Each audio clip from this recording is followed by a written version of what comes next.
Well, welcome everyone and Shio, which is hello in Cherokee, as we learned on our North Carolina adventure series with Gil. And if you want to watch that series session, you can on our landing page on the adventure series page on the appalachiantrail.org site. We're so excited to offer these adventure series geared for young people and engaging for all ages. I'm the Education and Outreach Director here with the Appalachian Trail Conservancy, and I'm Julie. As most of us have been doing this year, we pivoted our regular education workshops for teachers, and we went virtual. So this is the 5th of our virtual hike up the trail. We started in Georgia. And each piece features a host with an educator and partner. These sessions are a resource for educators, for students, for parents and guardians, and really anyone interested in learning more. Just as a little bit of an overview, many of you know about the Appalachian Trail, that it's a unit of our national park system. It's a hiking trail that goes 14 states from Georgia up to Maine, or Maine to Georgia. Built by volunteers and is taken care of by over 6,000 volunteers still today.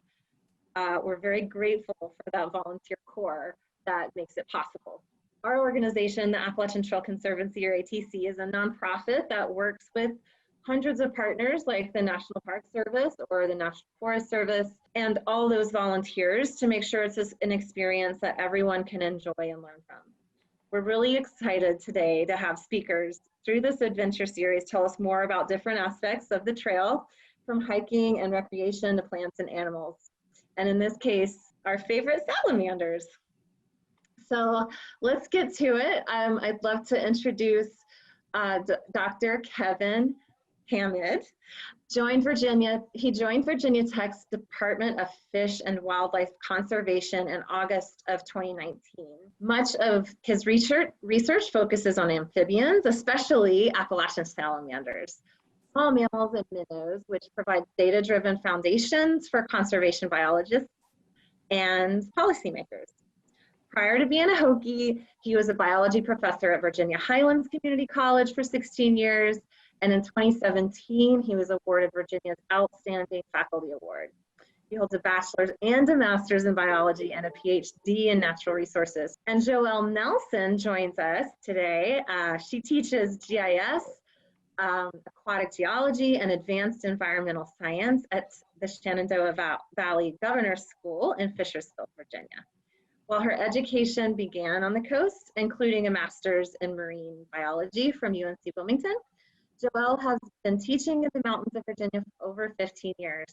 She taught advanced environmental science and ecology at the local high school for 7 years before joining faculty at Shenandoah Valley Governor's School. And she incorporates the Appalachian Trail into her curriculum, and it's been a natural fit since she completed the ATC's Trail to Every Classroom program back in 2008. You can learn more about that on our website as well. And with that, I'm going to hand it over to our speakers. Great. Well, just let me say, I'm excited to be here. Anytime we get a chance to talk about salamanders and the incredible biodiversity that we have in the Appalachians, especially in the Southern Appalachians, it's an exciting adventure. So at any point, if you've got a question, feel free to raise your hand and feel free to chat with us as well.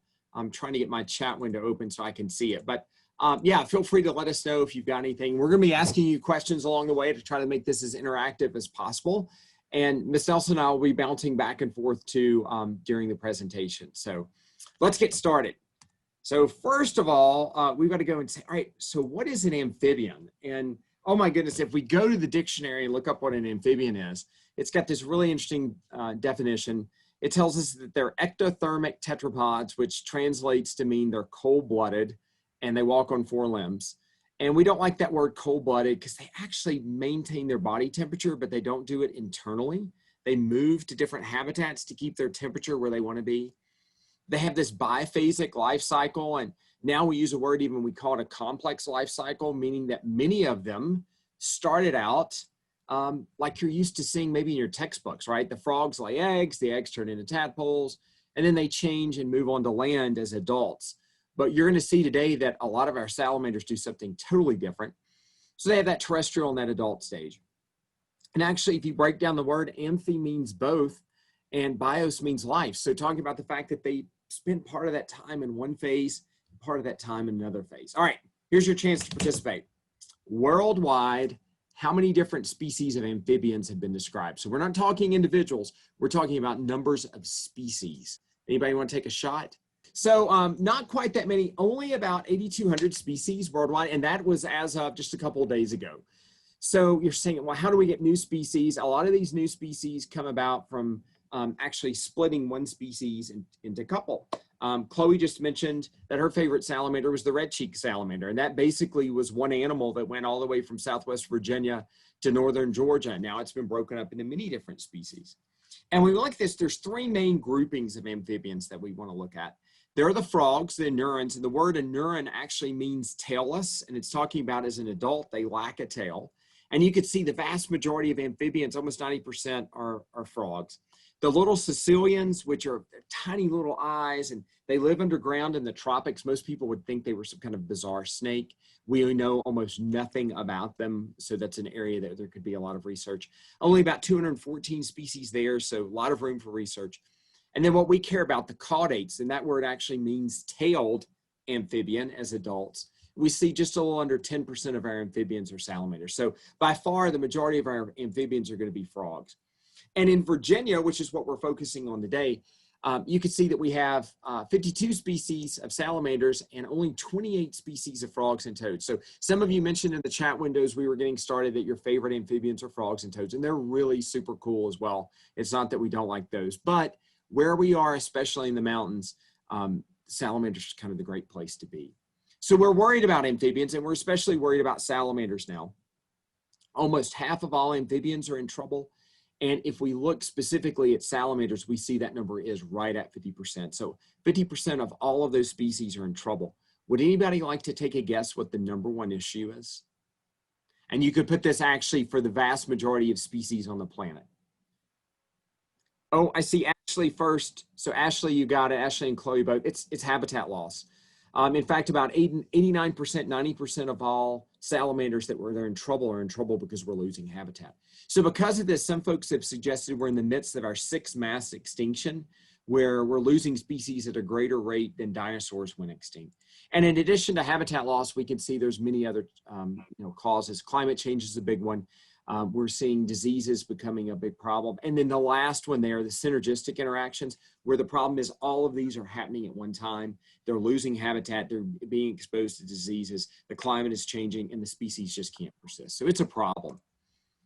So Sherman Bishop wrote one of the really first major books on salamanders in the late 1930s, early 1940s. And I love his quote. I won't read it to you because you can read. But basically what Mr. Bishop is telling us at the time is of all the creatures in the woods, some of the most interesting and the most neglected are salamanders. And even though there's a lot of people working on salamanders now, when I first started, there weren't that many of us, and now there are a lot of people. They still often are unappreciated for what they really are. And when we get into the Appalachian Mountains, we look at this graphic, we talk about how common are salamanders, right? The graphic is pretty good. It's an older graphic, so it's a little pixelated, I'm sorry, but I love using it. The biomass of salamanders in the Appalachian Mountains is greater than all birds and mammals combined. So when you start thinking about that and you think, oh my goodness, how many salamanders, these little salamanders, how many would it take to equal a white-tailed deer? Well, that number is pretty amazing. And you think, okay, driving through the Appalachian Mountains, how many white-tailed deer do I see? You begin to really appreciate how much is there. There's a spur trail to the Appalachian Trail, White Top Mountain. It's the Mount Rogers Trail. It leads from a campground, Grindstone Campground, to the summit of Mount Rogers. One night in July on that one trail in 100 meters, we had 1,000 individuals above ground walking around in 100 meters. You had to be careful where you were stepping. You literally had to tiptoe through the forest to not step on them. So it shows you how incredibly diverse these things are. And new studies have confirmed this. Some of the original work was done in the 80s, and some of the newer work comes in and says even in the Ozark Mountains, that's the case. Well, people ask me all the time, they'll say, Kevin, okay, I understand these animals are really interesting and you get really excited about these animals, but what good are they? Well, they fill an ecological niche. They fill an ecological role as all things do. So salamanders eat a lot of things. And does anybody want to take a guess? What's that image in the upper right? What are they eating that a lot of homeowners probably would not like? Termites, their favorite. Literally, it's like walking into a kindergarten class with Hershey bars. They go nuts. They love termites. And in turn, a lot of things eat salamanders. So birds of prey, owls, shrews, snakes will eat them. Now, this next image could be a little interesting, so hang loose if you've got a kind of a tight stomach, but it's very, very valuable, and it's an image we like to show the importance of these animals. Does anybody want to take a guess on that bird? You're like, wait a minute, we were doing amphibians and now he switched to birds. It's a game species in the Appalachian Mountains. That's right, Ashley. It's a grouse. It's a rough grouse. It makes an incredible noise. You might be hiking along the Appalachian Trail in the spring and get to hear them. They're pretty amazing.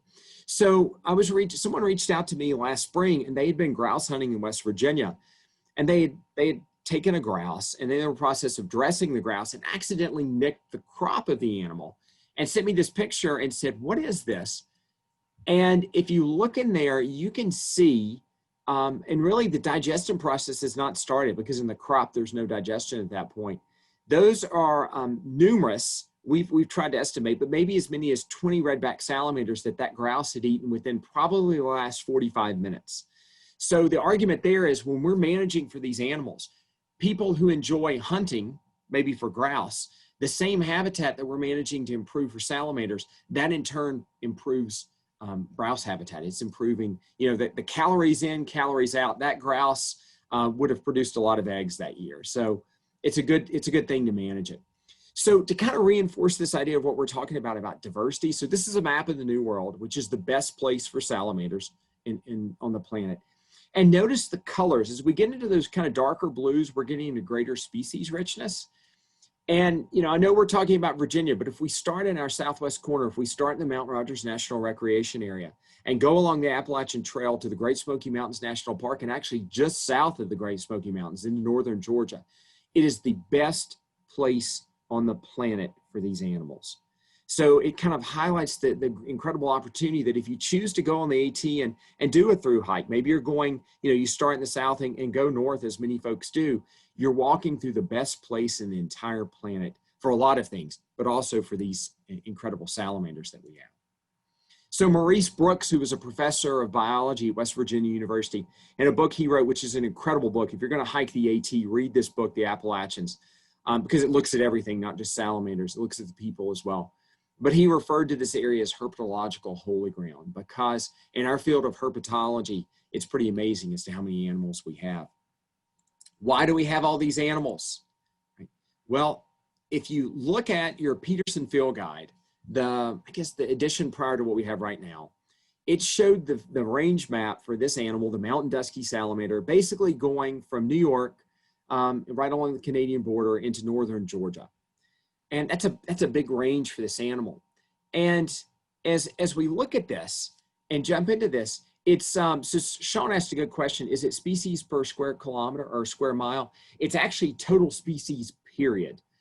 So when you look at the salamanders, some of our mountain peaks, for instance, White Top Mountain in Virginia, it will have 15 species of salamander on one single mountain. And that one mountain, White Top Mountain, has more species of salamanders than many European countries. So it's pretty amazing. But if you look at this range map, and as modern DNA and molecular techniques came about, the map now looks like this. What was one species has been broken into a complex. So that mountain dusky salamander from Interstate 81 north all the way to Canada is one species. But as we go south of Interstate 81, we see that along the Appalachian Trail, along the southern Appalachian Mountains, we run into many different species. And even in the Cumberland Mountains, too, in Middle Tennessee, we run into a unique species there.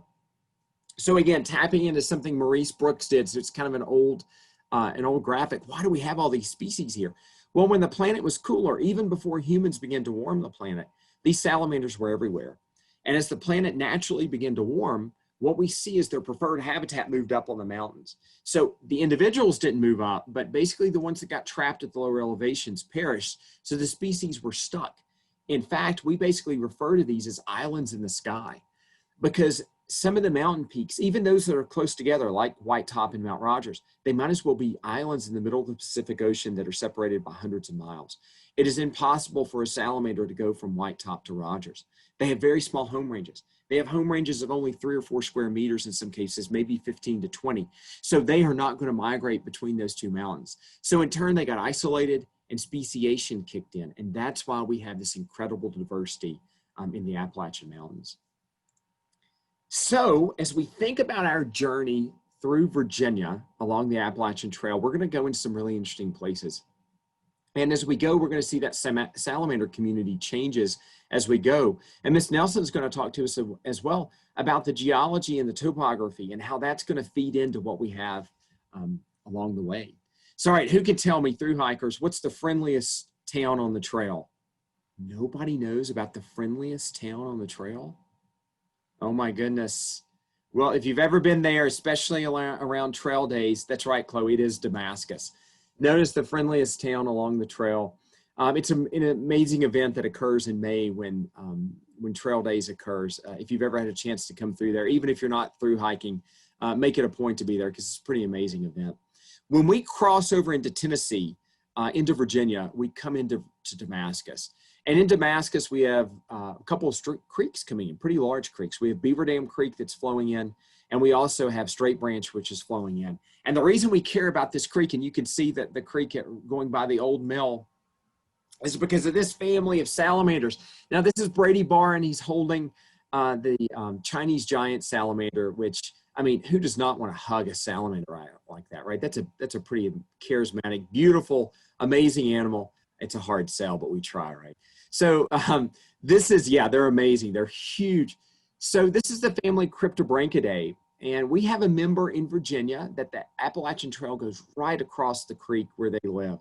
So anybody want to take a guess? The family Cryptobranchiade. Lots of times this Latin will freak people out, but it actually often tells us some interesting things. The word kryptos means hidden, and branchion means to breathe, in this case, gills. So these animals have hidden gills. They don't have gills at all. They actually breathe through these really big folds of skin that they have. So they have cutaneous respiration. They're nocturnal. If you're out along the trail at night, put a flashlight, and shine it to the water, and you might see one of these that are out.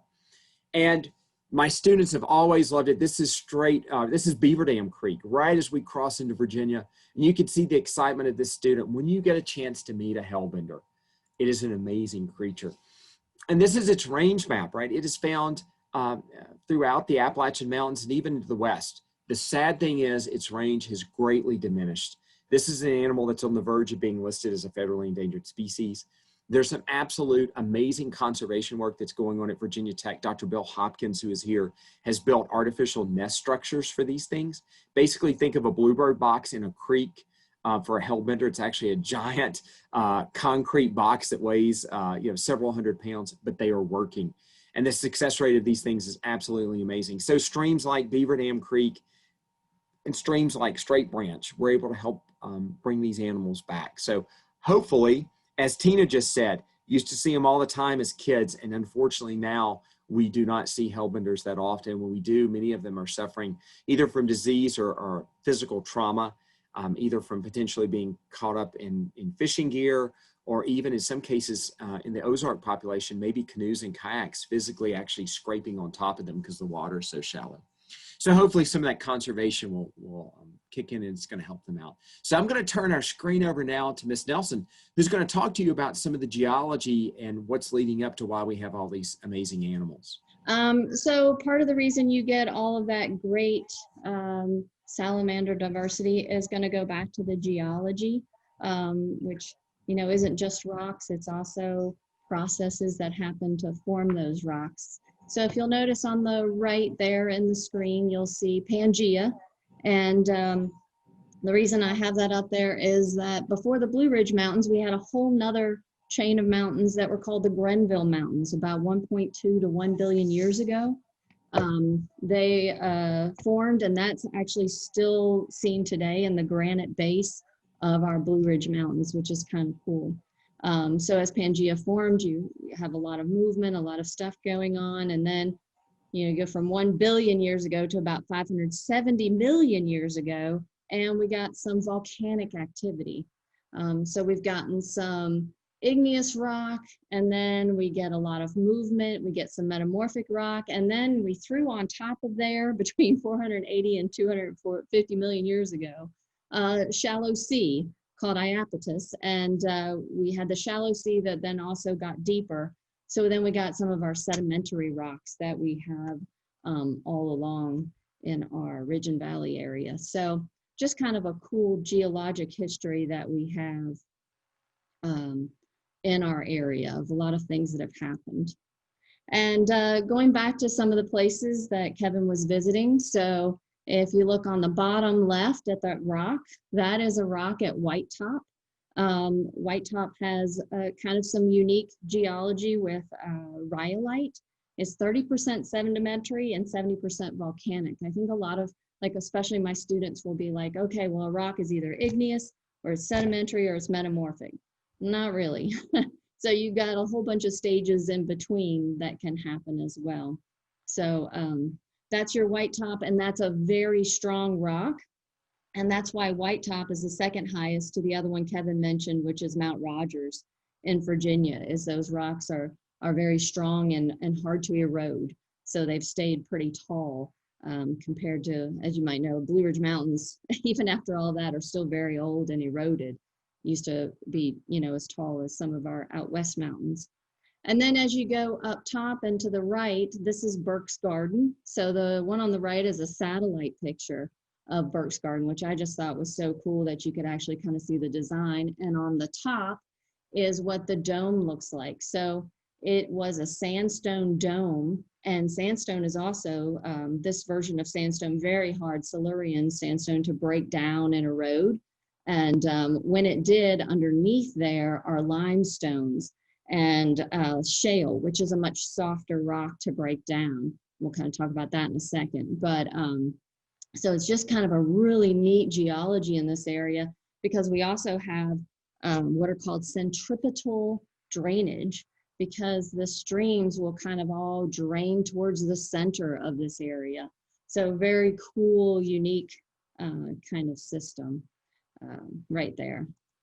And that kind of leads us to, so we have that limestone, and what makes that unique? So limestone being kind of what I called a soft rock, it just means that it erodes a little more easily. So that formed when we had those oceans. It's a calcium carbonate, so probably from your corals and things like that.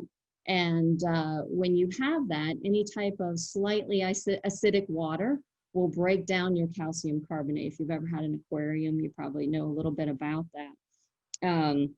Our normal rainwater runs between 5 and 5.5 pH. So that's definitely slightly acidic.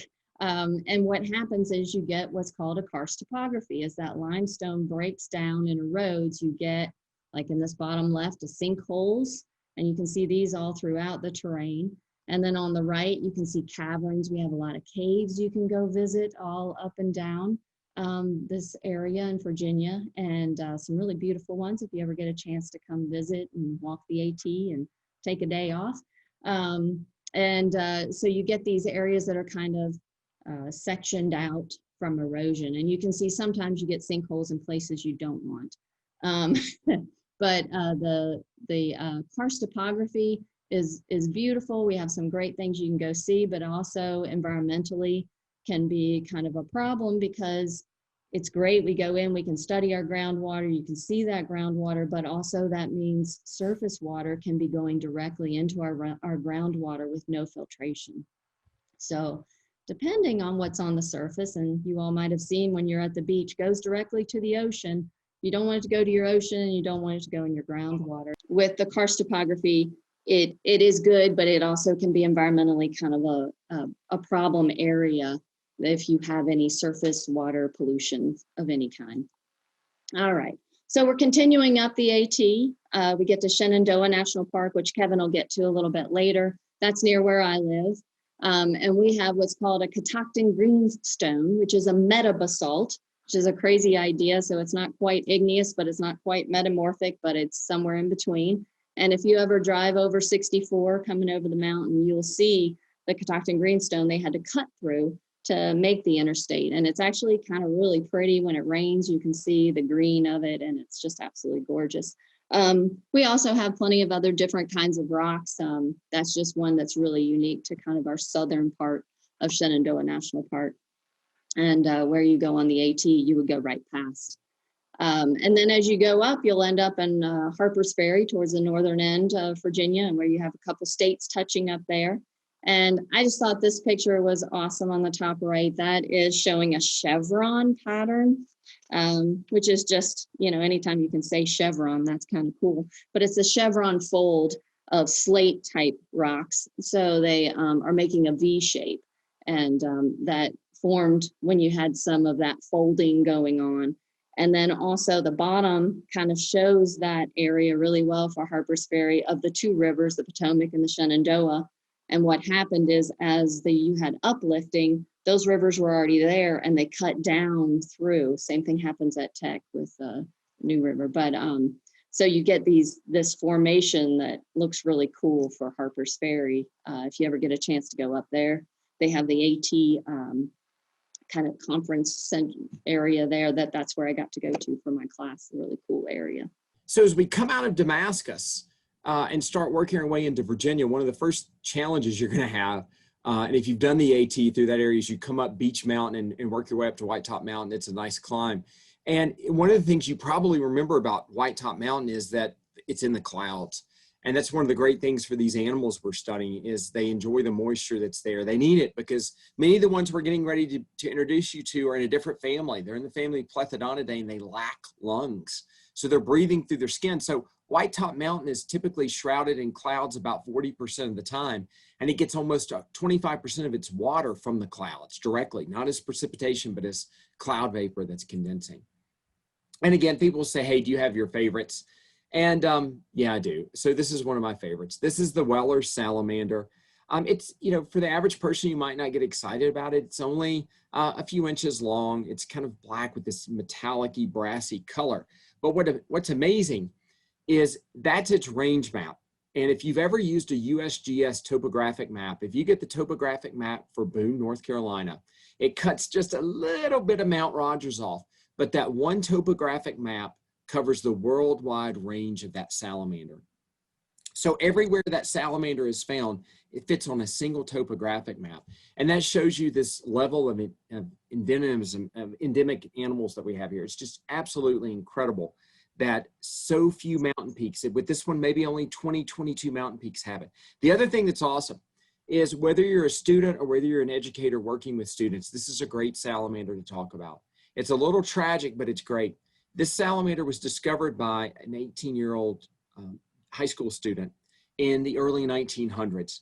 At that time, it was a pretty major event to travel cross country, and the Cincinnati Natural History Society brought a group of students to what was then Grandfather Mountain. And at that time, a young student found this salamander and felt certain it was unlike any salamander that he had seen before in any of the books, and thought he'd found a new species. Well, it took time that next year to write letters to folks to say, hey, I think I found a new species.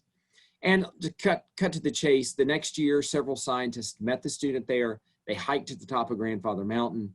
And the very energetic, as most herpetologists are, were kind of the ADD students that you had. This energetic student said, hey, let me go find you some of these. They were ready to take a break. The student comes back with a salamander in his hand and goes, look at this. And they went, oh my goodness, that's a new species. The student went off that night to say, hey, I can go find a lot more. The scientists were like, we're tired, we're old, you know, we'll get some rest, we'll catch up with you in the morning. And the tragedy is that the young man never returned to the campsite. They went looking for him a few days later and found that apparently in the fog, in the clouds of the mountain, that he had stepped off a ravine thinking he was on the trail. And they actually, when they found him, he still had a bag of the salamander collected, where he collected them tied to his bag. So when they named the salamander, it's named after an 18-year-old student. Worth Hamilton Weller is who the salamander is named after. So it's tragic, but at the same time, I want young people to know there are still many things that we need to discover about these animals, like this one. Now, I learned, you sounds like you had a lecture before this about Cherokee. Does anybody know the name Yonahlossee, what it translates to? Did you happen to have that in your, anybody? It means the tail or trail of the bear. There's some different translations there. We refer to this as our Cadillac salamander in the Appalachian Mountains. It's kind of, it's a really big salamander and it's really colorful, pretty amazing. To show young people, we still have not yet seen a nest of this animal. We do not know where they're laying eggs. We suspect that they lay eggs very far underground because the first thing we see is late in the fall, the young ones, which is you're seeing here, emerge. This is a salamander that, again, lives mainly in Southwest Virginia and into Western North Carolina, Northeast Tennessee. So a pretty small range. The pygmy salamander, right? It's another one. It's really tiny, as its name implies. It's got these nice little chevrons on its back. If you flip it over and actually look between its legs, you see this little silver thing moving, and that's its pericardium. That's the sac around its heart. So this is a neat one. If you're in the White Top area, take a look for it because it's a really special one to us. It's named after a gentleman who did a lot of work on the mountain. The other thing that's fun about these animals, when you're out on the Appalachian Trail, you want to keep your eye open because sometimes you see stuff like this. What are we looking at?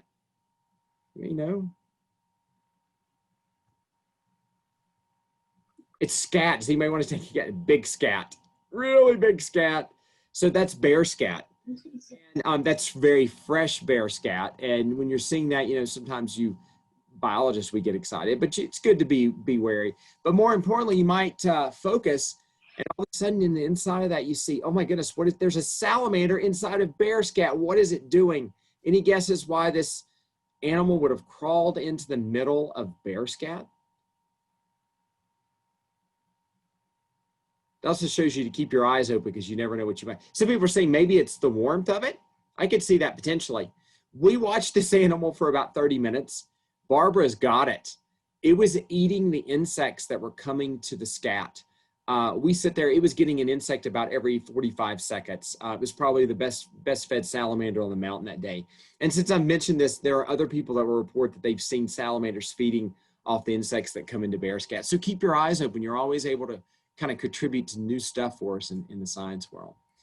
So as Ms. Nelson showed us Burke's Garden, so at this point, we've crossed Interstate 81 on the Appalachian Trail. We've left the Blue Ridge, we've moved into the Ridge and Valley, and we see a whole different suite of salamanders there. It's really interesting as to how it can change. We see that, as she mentioned, the rock's going to change, the steepness changes, and this is one of ours that we love in the Blue Ridge. This is the green salamander, and you can see as scientists, we're not very original. We often name these salamanders for kind of what they look like. And as you can imagine, the green salamander is green. And the karst topography that Ms. Nelson mentioned, if you start mapping some of our karst areas, you kind of see that the range of the salamander starts to overlap a lot of that karsty area. It loves rock outcrops. It loves rock faces. And if you look at its body plan, it's really flat. So it's kind of wide and flat, and it's kind of makes sense that it would be living in these rock crevices. And this is some area in the Blue Ridge in Southwest Virginia. And one of the things we do is we go to these areas and we like to document where the salamanders are. So this particular salamander, we found it in the rock face that's highlighted for you on May the 31st. And then on June the 5th, we found it climbing this tree and it disappeared. We didn't see it again. We're like, where did it go? Well, on August the 15th, it came back to that same rock crevice. Now, I know somebody's probably got a question, right? Even you're saying, all right, this guy's kind of nerdy. He likes salamanders, but how does he know that that's the same salamander, right? What, do they tell us their names? It's kind of like I go up to them, they're like, hey, it's Bob again. I'm going to be hanging out at the rock face today. What do you think? Any ideas on how we know who they are?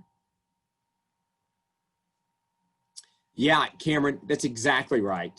We use their back patterns. So for this salamander, actually, we refer to this one as our love salamander, because if you look at the red circle, one of its spots kind of looks like a heart.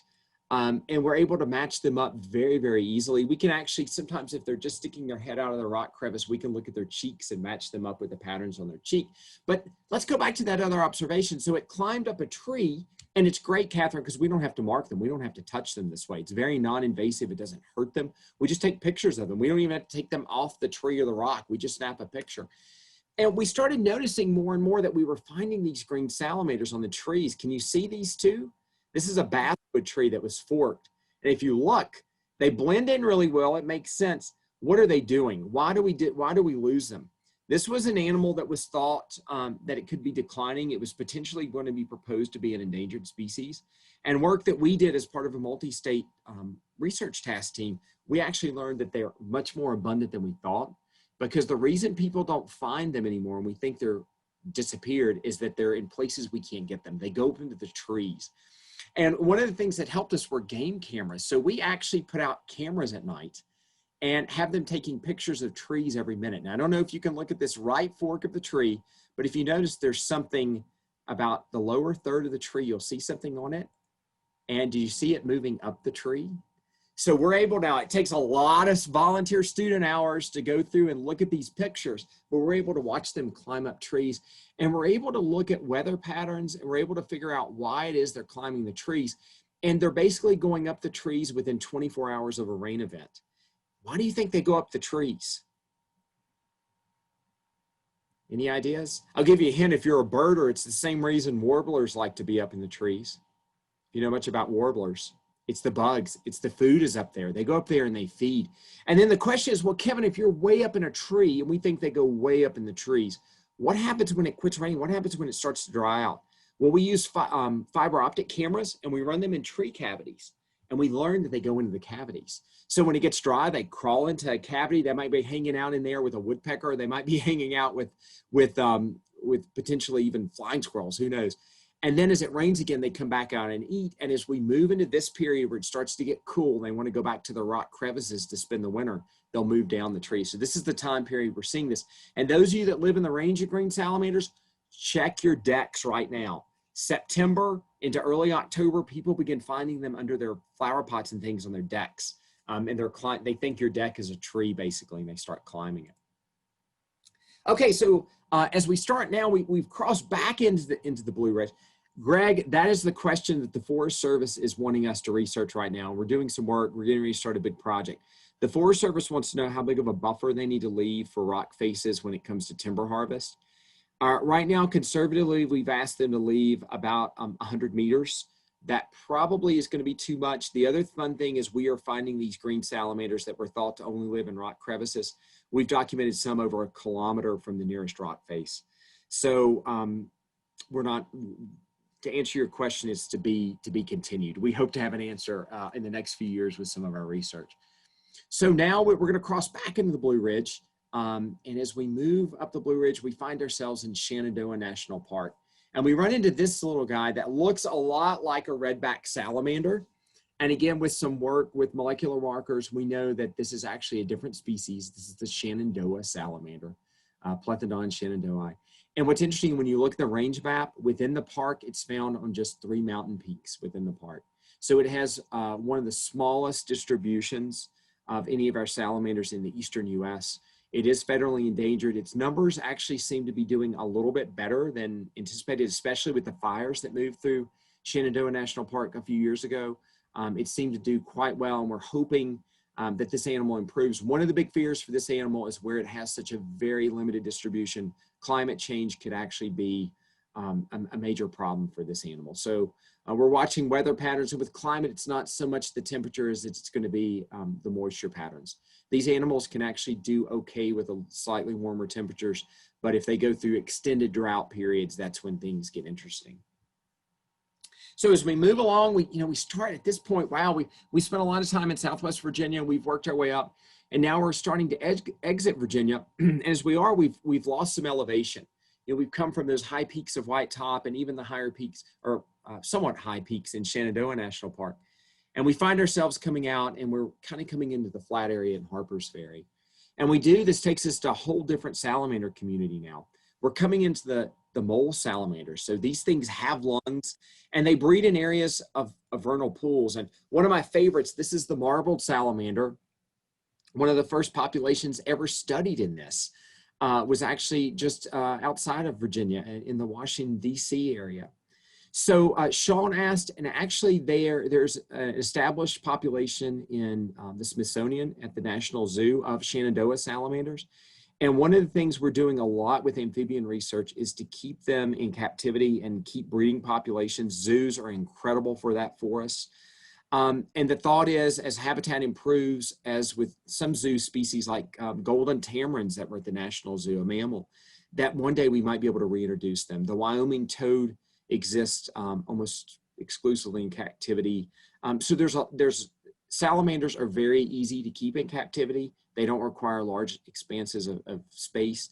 So one strategy to keep these things from going extinct will be to utilize captivity and captive breeding. So the marbled salamander, it's one of these mole salamanders, and it actually goes to vernal pools when they're dry. And Ms. Nelson's going to talk to you in just a moment about vernal pools. They don't stay wet year round, which is actually a really good thing for salamanders. The fun thing is right now, if you were to go to our vernal pools, most of them are dry. And if you were to look, you would find female salamanders under the leaf litter, and they're guarding these clutches of eggs. And it's amazing, the females will have big scars on their tails, and shrews come along and they find them and they think they might be something good to eat, so they'll take a bite out of their tail while they're alive. And it doesn't harm them. In fact, their tails taste really bad, and the shrew moves on and won't bother them anymore. But you'll see these old females that are just incredibly scarred. It's pretty amazing. And the female will stay with those eggs and to protect them. And she's protecting them from a couple of things. One, from predators like the shrew. The other problem is she's protecting them from both drying out and from being too wet. You think, too wet? How would a salamander egg that's, you know, all this nutrients in it, how could ever being too wet be a problem for it? Let me give you something to think about. If you have a basement and we kept your basement at about 65 degrees and we kept it really dark, what would happen to your basement? Mold, Greg's got right on it. Mold grows on these eggs. So all these salamanders, the Ambystomatids, and especially the Plethodonids that we didn't have time to really jump into fully, the female will put secretions on that tail, out of her tail onto those eggs.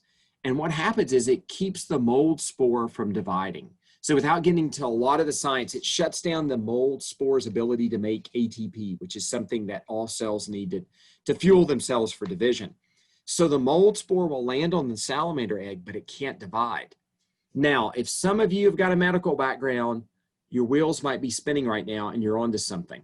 Carmen, it is incredibly cool, and we are using this, we as humans. What could we use that salamander slime for? It keeps the mold spores from being able to do cell division. Any thoughts? Anybody think of something that's kind of tragic that has to do with cell division in humans? Cancer, you got it. There are some trials that the NIH is funding right now that are actually looking at certain salamander secretions. One of the ones we work with, the four-toed salamander, is one that's showing an incredible amount of promise that some of these slimes could actually be used as a cancer treatment. So, and again, when people tell you, oh, what good are these animals? You know, who knows? One day the cure for cancer might come from some of these salamanders. So the other thing to think about is, why would a female marbled salamander go in the worst part of the year, the fall, the driest part of the year, get into this dry vernal pool and lay her eggs there and wait on it to flood? Why not just wait a couple months till the thing's wet and go lay your eggs? Why would you want to be there before the water actually gets there? Any thoughts there? Think of a race. They're racing for something, and they're racing for what's going to be in that water when it begins to hatch. The food that's going to be there, the space that's going to be there. Because if we were to go to that vernal pool in January or February and look at it and start scooping up larvae, these really big larvae are the marbled salamanders. And they've got gills, so they're breathing or obtaining their oxygen through the water. Look how much bigger they are than some of the other salamander species, right? So the egg can drown. It sure can. So one of the challenges is the minute the water hits the egg, it has to be ready to hatch. And when it is, then it becomes a larvae. And the females get out of town because the adults can also drown, believe it or not. That's kind of interesting. So depending on when the pool fills up, right? Once it fills up, the next salamander we're going to talk about, the spotted salamander, comes there. So this is kind of a typical year, the picture you're seeing. The marbles are much bigger because they got the jump start on developing, and the spotteds are smaller. Guess what can affect the dynamic here? It's climate change. Because if we have a really dry fall and the pool fills late, the marbled and spotted salamanders are about the same size and they're competitors. If it fills when it's supposed to fill, which would be late October, the marbleds are much bigger, like you're seeing in the image, and they are actually predators to the spotted salamander.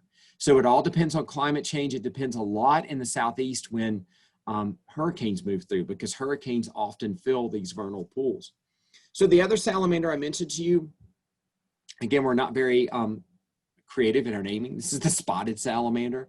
And he gets his name because it's got these really beautiful bright yellow spots on it.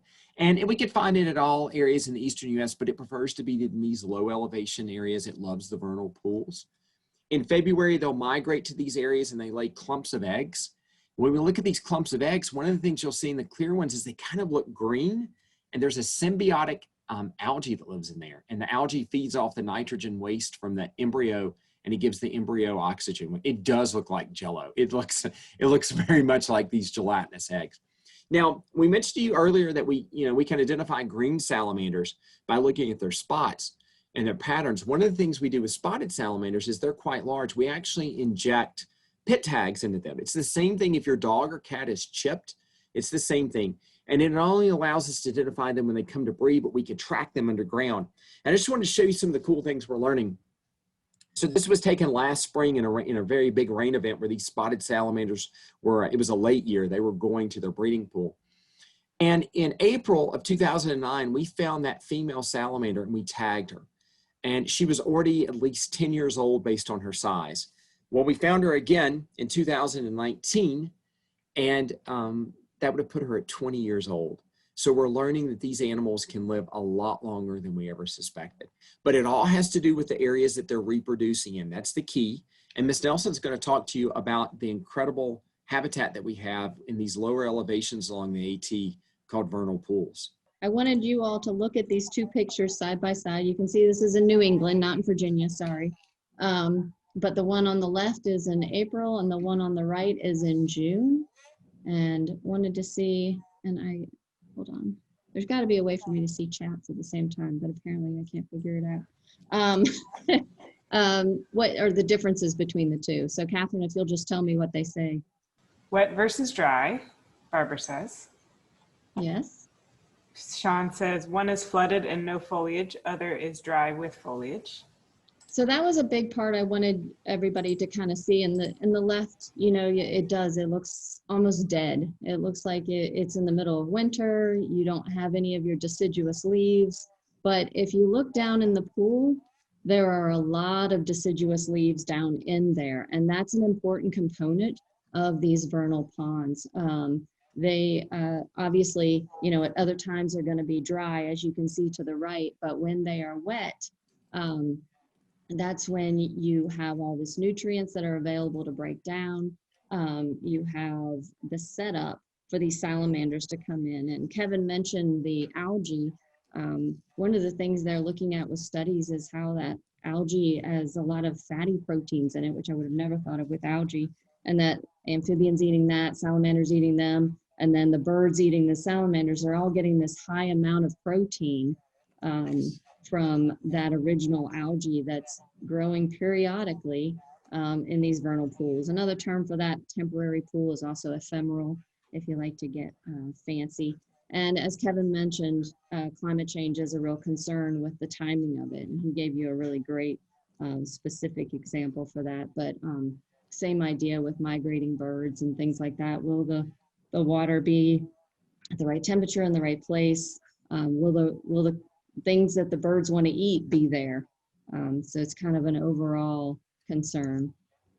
One of the things we worry about, of course, is vernal pool conservation. So with that, and Kevin's going to address this as well, you're looking at up here in this top left where they've done some mining.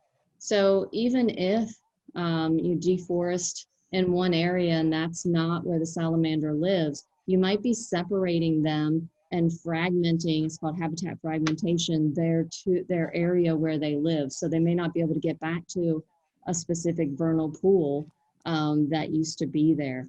And that can be one of the real concerns. Another thing you have to worry about is kind of the upland habitat for them. And one of the cool things is when it's in a place like the AT or a national park, that area will be more conserved. It will be a preserved area. And then, as I mentioned before, the leaf and the sticks and all of that, those are actually really important to be in those vernal pools. You can actually make your own vernal pool, sort of like a rain garden in your backyard. You can do it with like an actual pool that you do or just a depression. But the key is to put those leaves and those sticks back in there and not try to make it look really clear and beautiful. You want it to be inviting and nutrient dense, and make sure you don't have any fish. So that doesn't go well if you want to have your salamanders be in there. So someone asked in the chat, they said on these ambystomatids, for instance, how far do they move? And there have been several studies that have attempted to address that. And it looks like, depending on where you are, there's some variation, but you can get about 95% of the population if you come out about 170 meters from the vernal pool. Now, in some species, they can go as far as 450, 500 meters, which is more than a quarter of a mile. But you can, again, you can typically get a good portion of the habitat by preserving about 200 meters. One of the challenges we face, though, with these animals that use vernal pools is we keep talking about this term migration. And they go from their forested habitat to the vernal pools. And in the process, as they're migrating, in some cases, they have to cross roads. And I wanted to show you this is an area that we have at one of our study sites. This is actually in Northeast Tennessee, so it's not in Virginia, but it's kind of a cool example. This is a tunnel that we put in. The Tennessee Valley Authority did this with some data that we had collected at one of our sites. We're getting ready to expand it to 2 more of these. But the way the tunnel works is the salamanders, as they're moving between the forested patch where the equipment is and the other side, which is where the picture was taken from the vernal pool, they hit the concrete wall and it forces them to walk through the tunnel itself. So they go through this opening because they can't climb the wall. Our Ambystomatids are not very big climbers. And it puts them underneath it. And what's kind of fun is I've got a little video for you. This is just a few seconds. This is the very first salamander to use the tunnel we built just a couple years ago. There's some wood frogs in the background, but there's our spotted salamander utilizing the tunnel. So the cars go on top of it, and it is able to make a very safe passage underneath the road. So that's a huge, huge area for us. And lastly, to kind of sum up what Ms. Nelson said as well, organizations like the Appalachian Trail Conservancy, when you think about salamanders, the Appalachian Trail is going through the best place in the world for these animals. And any work that this organization is doing not only benefits the recreational aspect of making sure we have a pristine and preserved trail, but the animals that live alongside the trail, and especially animals like these salamanders. Again, we're talking about some of these animals, some of these plethodonids on white top in our high elevations that have home ranges of just a few square meters, maybe 10 meters. So as area that adjoins the trail and buffers that are put in to help protect the trail, that's doing a great deal to help many, many of these salamanders. So we always appreciate work that goes on from a conservation aspect, like organizations just like this. And we appreciate you taking the time to support these organizations. I'm selfish because I know you're also supporting salamanders as well. So we appreciate that. And at this point, we'll be glad to entertain any questions you might have. What's a great resource to ID salamanders? There's several good field guides. The one challenge I would tell you with field guides is the taxonomy is changing so quickly. Sometimes it's hard for the field guides to keep up with them. But the the hallmark is Salamanders of North America by James Petranka. That's a great one. There's another one, Salamanders of the Southeast. Joe Mitchell wrote that one. That's a great book. Your Peterson field guide is also good as well. Ashley asked, what about cave populations? So they do actually. One of the challenges Ms. Nelson and I were just talking about, especially in places like Texas, where we have these really bizarre spring scenarios where a lot of towns are removing their drinking water. There's species of salamanders that live in those springs that never ever see the light of day. And there's a lot of conservation work going on with them. Most of our cave salamanders are okay, but there's one in Tennessee that is endangered. What's happening in this photo? Oh, let's see. Can you guys see that? Yay! Okay, so that is the spring salamander. That's Gyranophilus porphyriticus. Can you say that fast 10 times? That's its scientific name. So that is an awesome salamander. It's a high elevation endemic. We didn't have time to talk about it. Its diet consists of other salamanders. So it has grabbed a sweet little gray cheek salamander and it's going to consume it. One of my favorite stories was with that animal. We were doing disease work in the Smokies and we had some wild veterinarian students from the University of Tennessee with us. And we caught a spring salamander. They were like, oh, it's got a tumor. Look at it. And I'm like, no, it doesn't have a tumor. They're like, oh, something's wrong with it. I'm like, no, nothing's wrong with it. They were like, oh, trust us. I'm like, no, trust me. And literally just because of the agitation of us holding it, it vomited up a gray cheek or a red cheek salamander, almost the same size that it is. It's pretty amazing. So if you look at the kind of salmony color spring salamander that's doing the biting, look in front of its eyes and you see these dark lines coming out. They use those grooves as gun sights. And literally they've done some experiments. If you cover them up, they can't feed as well. So basically whatever they want to eat, they put between those lines, they shoot their tongues out at them. That's an awesome picture. Yeah, spring salamanders are notorious to eat, like maybe 80% of their diet is other salamanders, and they don't pick on the little ones. That's an adult red cheek. That adult red cheek's probably 10, 12 years old easily. And that spring salamander is going to grab it. So nice. That's a great picture. That's awesome. You could send that to some people to put in a textbook. Yeah, just a little shout out. The only reason I saw that photo is because I volunteered on an Appalachian Trail Conservancy trail maintenance crew in the Smokies. So that's if you awesome. want to see some cool salamanders, you should volunteer.